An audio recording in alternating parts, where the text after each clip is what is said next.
This act will ensure that the Trump administration cannot unilaterally repeal or lessen sanctions placed on Russia and Putin by the United States in response to their pernicious behavior in Ukraine, as well as their meddling in our elections.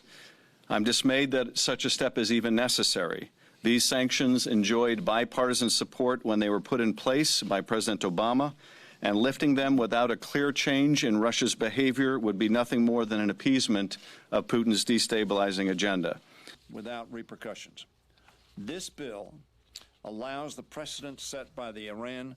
I will say this. I think the recent revelation of Flynn's secret conversation with the Russian ambassador on the subject of sanctions makes this legislation all the more important. If there were either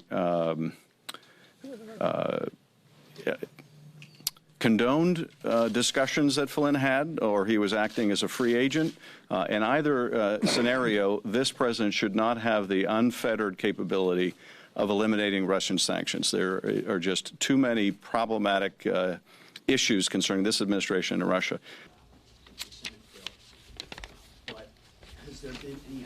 And finally, there certainly seems to have been, or still is, a cozy relationship between the president, the administration, and the Russians. That's very, very disconcerting. We are in a global struggle with Russia right now, which is trying to dismantle not only our own democracy, but liberal democracy around the world. The threat that that poses to us ought to be kept front and center all the time, and that's why I think this legislation is so important. Only knows where else. That should concern all Americans.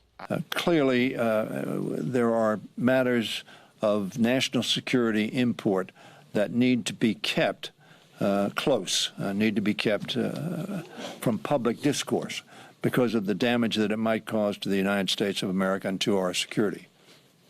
However, that ought not to divert attention from even more serious breaches that may well have compromised the security of the United States of America.